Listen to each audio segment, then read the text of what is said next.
All right, shalom, shalom. This is brothers from the GMS Atlanta Church, giving all glory, honor, and praises to Yahweh, Ba'ashem, Yahweh Shai, Ba'ashem, Rakakadash. Double honors to the apostles and elders of Great Millstone who rule well. Peace, love, salutation to the elect 144 and first fruit. Today we're going to get into a lesson about the end, the say all, be all, end of the world, man. You know what I'm saying? So we're going to, Lord willing, dissect it, and Lord willing, it's edifying to primarily the elect. Okay, so without further ado, we're going to jump into it with Ecclesiastes 7 and 8. Con. This is Ecclesiastes 7 and verse 8. Better is the end of a thing than the beginning thereof, and the patient in spirit is better than the proud in spirit. That's right. It says, but the primary thing it says, better is the end of a thing than the beginning. Okay, so we're at the end of this, and when it all ends, it's going to be a sweet, savory victory. Lord willing, we're part of that number. It's going to be the best thing that's ever happened to us. Okay, to get the hell up out of hell, literally. Okay, and it says, continue. Con, and the patient in spirit is better than the proud in spirit. It says the patient in spirit is better than the proud in spirit. The scriptures in the book of Revelation, it says here is the faith and the patience of the saints.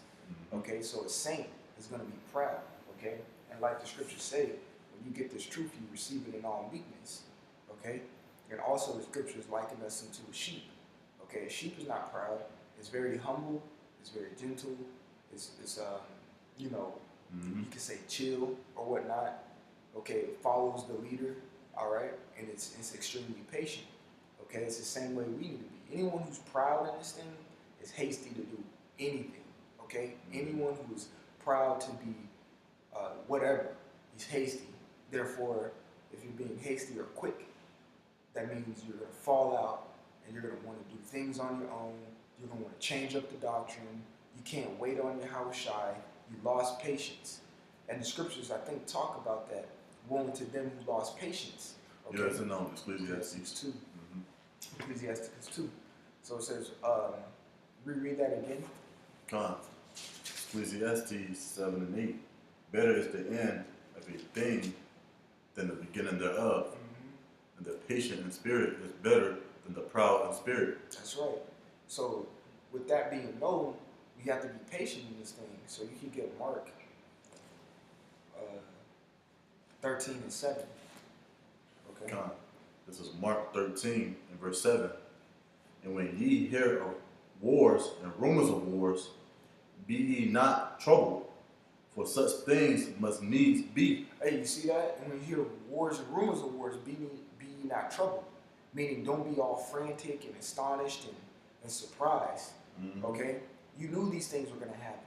Okay? And also it says be ye not troubled. That you can link that with being patient. Just chill. Just chill. Okay, so go ahead. Con, for such things must needs be, but the end shall not be yet. There you go. These things must happen, but the end is not yet. So don't be troubled when you see that thing Russia and America popping off at the mouth, talking about nuclear warfare. Don't be troubled when you see all these earthquakes happen. Don't be troubled when you see all these catastrophes pertaining to like Mother Nature, weather and stuff. Don't be troubled with that. I'm gonna see if I can get that word trouble. Okay? If you want to expound on anything, brother. Yeah, just be patient. And the main thing that's gonna help you, not be too hasty. Just send up prayers to Yahweh Shai, or link up with a brother. Fellowship.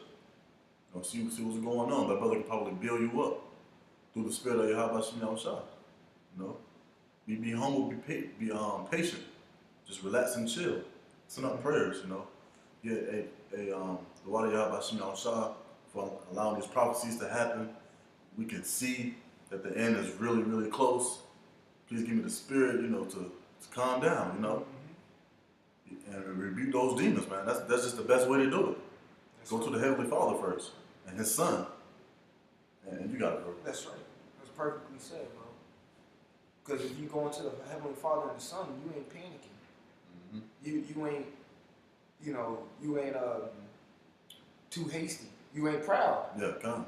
You ain't proud, man. So this is the word for in Mark 13:7. The word for trouble. It's thorio in the Greek, and it says to cry aloud, make a noise by outcry. It says to trouble, frighten, to be troubled in mind, to be frightened, alarmed. The scriptures tell us not to be scared, okay? And the scriptures tell us in Joshua to be of good courage.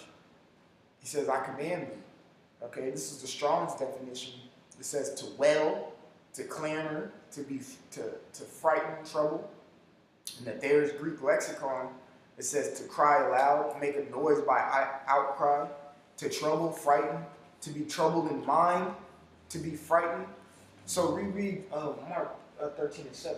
God, Mark 13:7. And when ye shall hear of wars and rumors of wars, be ye not troubled. So it says, be ye not troubled.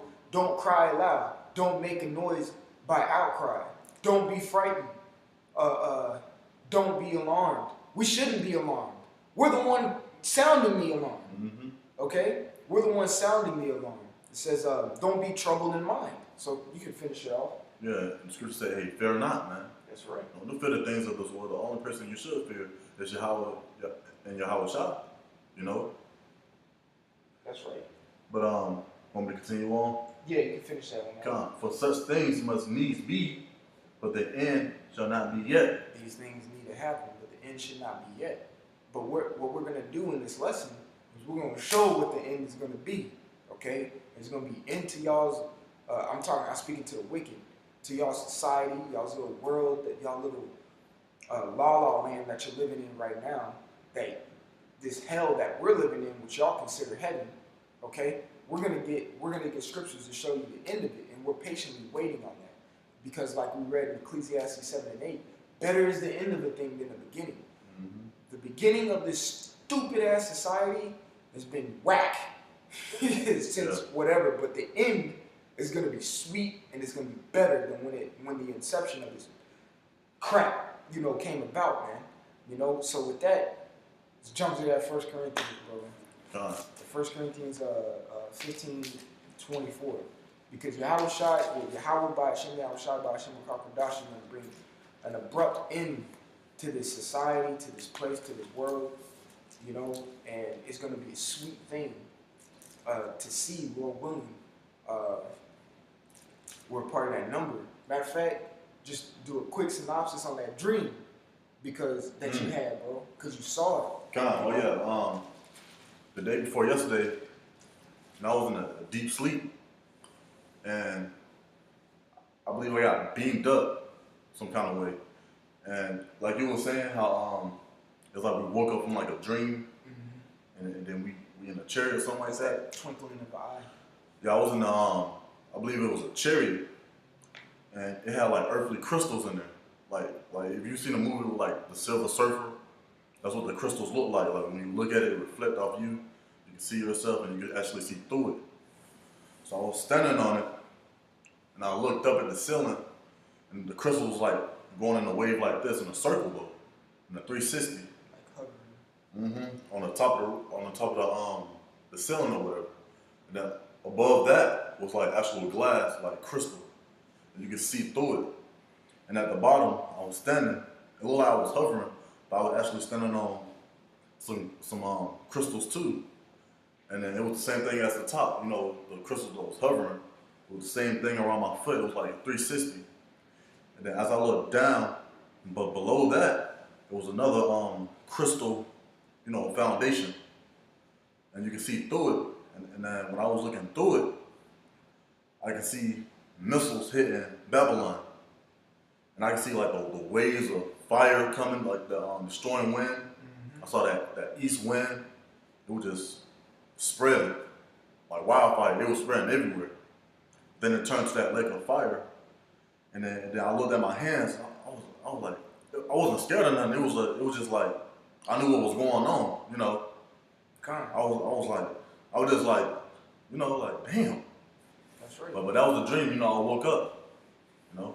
That's right. That's that scripture. I got to forget where it's at in the book of Psalms, but it talks about how, we're gonna you pretty much see, through the chariot, Mm-hmm. you're gonna see that destruction. You're gonna see that lake of fire, man. You know, um, but that dream, that was a sign of the end. You know what I'm saying? Con. Go in the room. That was a sign of the end. So with that, we're gonna get 1 Corinthians 15 and 24. Con, this is 1 Corinthians 15 and verse 24. Then cometh the end when he shall have delivered up the kingdom to the Most High, even the Father, when he shall have put down all rule and all authority and power. That's right. When he should put down all rule, authority, and power. That's when Yahweh is going to give that order to Yahushua to come back, crack the skies, and put everything down. The scriptures say in Micah 4, and I think Isaiah, the 2nd chapter, that he will establish his mountain atop all the other mountains and hills. Okay, so he's going to establish his government. If he's going to establish his government on top of him, he has to bring down authority. The authority that is on the earth as of today, which is Esau, the hands of Job 9 and 24. Mm-hmm. You know what I'm saying? Mm-hmm. So reread that real quick. I'm going to get precept. Come, 1 Corinthians 15 and 24. Then cometh the end when he shall have delivered up the kingdom to the Most High, even the Father, when he shall have put down all rule and all authority and power. That's right. So this is Revelation chapter 6, verse 2, and it says, I saw and behold a white horse, so that white representing pure, and horse pertaining to power. Okay? And he that sat on him had a bow, and a crown was given unto him. That's speaking about Yahushua. Okay? And it says, and he went forth conquering and to conquer. That's right. So Yahushua went forth to conquer and to conquer. Okay? Conquering and to conquer. Okay? So when he comes back, there ain't no debating. He's going to bring down the authority at hand, and he's going to set up the authority that was supposed to be set up in the first place, like it speaks of in Ecclesiastes chapter 10, verse 4. Okay? He says, the scripture paraphrasing says, the earth is in the Lord's hand, and in due time he'll set up one that is profitable. Okay? And who is that profitable one? Yahushua on down. Okay? With the 1144, King David, all of them. Okay? So go ahead to the next verse. Come, verse 25. For he must reign till he have put all enemies under his feet. That's right. And that all enemies under his feet. Let me get this. It brings up another precept.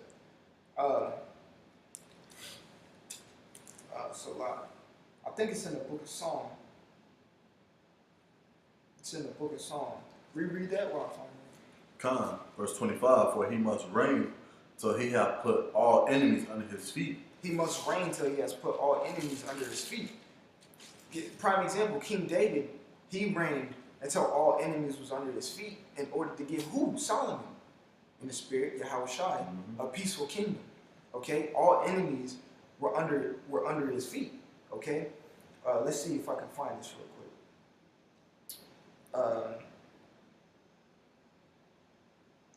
Bear with me. God. But yeah, speaking on that peace, that's what Yahweh Shah is coming back to do.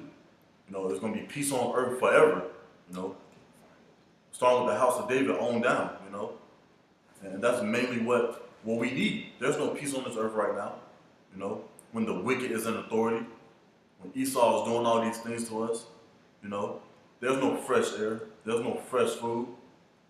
Hell, there ain't no fresh woman, And ourselves, we're not fresh ourselves. That's why we're counted as filthy rags. We're constantly washing, But it's going to come to a point in time real soon when Yahweh Shah is going to crack these skies along with his chariots, and there's going to be peace on earth, That's right. And how do we do that? Take down Esau, man. The last enemy. Our number one enemy, along with you heathens. So it can be peace on earth, and there will be peace on earth, That's right. And I can read that verse 26 right there. Reread verse 25. I got that piece. God. 1 Corinthians 15 and 25. For he must reign till he have put all enemies under his feet. This is Hebrews chapter 10, verse 13. It says, "From henceforth expecting till his enemies be made his footstool." So our enemies are going to be made our footstool, man. You know, Yahushua is going to make our enemy the footstool. You know, you can keep going. Come, verse 26. The last enemy that shall be destroyed is death. That's right. And who's that? That's Satan. That's Esau. Okay. And this is Revelation chapter 6, verse 4. "And there went out another horse that was red, and power was given to him that sat thereon." Get Genesis chapter 27, verse 38. I'm going to reread Revelation chapter 6, verse 4. "And there went out another horse that was red, and power was given to him that sat thereon to take peace from the earth." Who has been taking peace from the earth this entire time? This goddamn devil, the so-called white man. Okay? Esau. You know, the water. Come. Let's see something real quick. All right. Let's get the word red. It's pyros, which means having color of fire. It says fire-like, flame-colored red. It says having the color of fire. That's spiritual right there. It described, you know, Esau as being a red horse. Okay, a horse that was red. Okay, because he's ultimately going to press that red button and shoot them missiles off. All right, and it's going to be a red flame that's going to devour his entire establishment. Okay. And if I can say it too, go ahead. If you go to, like, you know, the symbolism of red, don't it mean what you said, fire, which is like what, anger and wrath. Yep. And don't the scripture say the devil shall come down with you with wrath because he know he has a short time? That's right. See. That's right. Revelation 12 and Revelation 20. It says, "And there went out another horse that was red, and power was given to him that sat thereon to take peace from the earth, and that they should kill one another. And there was given unto him a great sword." So get that Genesis 27 and 38 real quick. Because it says, "And there was given unto him a great sword." So go ahead, bro. This is Genesis 27 and verse 38. Esau said unto his father, "Hast thou but one blessing, my father? Bless me, even me also, O my father." And this is him seeking repentance with tears, like it says in Hebrews 12 chapter. But go ahead, bro. And Esau lifted up his voice and wept. And Isaac like his bitch. Go ahead. And Isaac his father answered and said unto him, "Behold, thy dwelling shall be the fatness of the earth." Job 9 and 24. Go ahead. And of the dew of heaven from above. And by thy sword shalt thou live. By that sword thou shalt live. And thou shalt serve thy brother. And it shall come to pass when thou shalt have the dominions, yes, law, that thou shalt break his yoke from off his neck. That's right. But the main point of the matter is that his blessing was a sword. And that's the same thing that it was saying in Revelation 6 and 4. I'm going to reread it again. "And there went out another horse that was red, and power was given to him that sat thereon to take peace from the earth, and that they should kill one another. And there was given unto him a great sword." All right? So that goes to show you that Salah. Yeah, that's what I mean. That goes to show you that the last thing that should be, you know, taken out is Esau, because he is that death, man. And I'm gonna get one more precept to prove that in the same chapter. I'm gonna try to find it real quick. It's Revelation.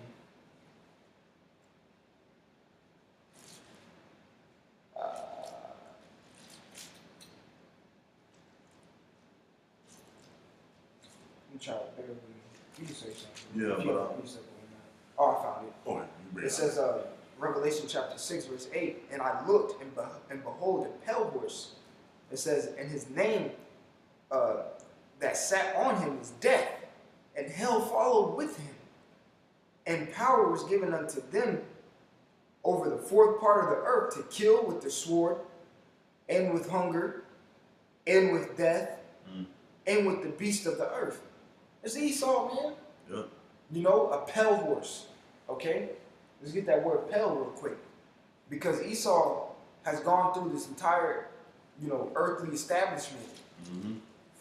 and totally decimated and deceived, you know, and totally conquered with wickedness, man.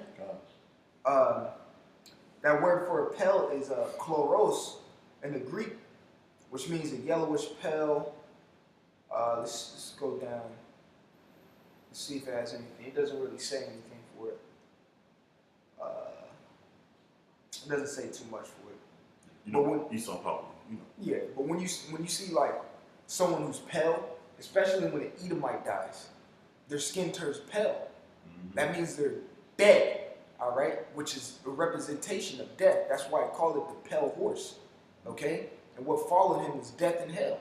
Okay, everywhere Esau goes, he puts his hand to is destruction. That's why in 2 Thessalonians it calls him the son of perdition, which is the son, when you go into the word perdition, which means what?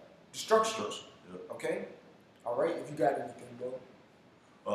You know, I just want to say, you know, Esau got to be taken out in order for peace to come on earth again, you know. And we are at the end of days, you know. We can see all these prophecies passing, you know. But you got Matthew 24, we just brought out Mark. But we didn't really necessarily bring out Matthew 24, but still, you know, we can see the earthquakes in diverse places. We can hear the rumors of wars. We can see nation against nation, what Jacob and Esau going at it. Then we can see kingdom against kingdom.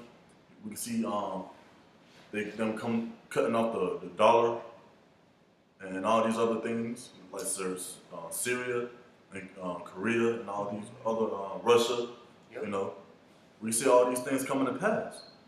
They're making the nukes, these different missiles, and everyone is starting to point fingers at America. You know, let the weak say I'm strong. You know, these nations are fed up. That's right. You know, That's how we can see with the list of things the brother just named. That's how we can see the end. Which again, man, the scripture said the end is better than the beginning. You know, this is gonna be a glorious, marvelous end, man. We're living in some marvelous times, man. But you know, that's about all I had. All you had? Yeah, About all we had. All right, and Lord willing, this lesson was edifying, and we, you know, this is the end of this society as we know it, and we at the end. Straight up, it's going to be the end of the world real soon. All right. So we would give all glory, honor, and praises unto Yahweh, Ba'ashem, Yahushai, Ba'ashem, Rakakwadash. Double honors to the apostles and elders of Great Millstone who rule well. Peace, love, salutation to the elect 144. Again, these were the brothers from the GMS Atlanta Church. And until next time, we're going to say shalom. Shalom.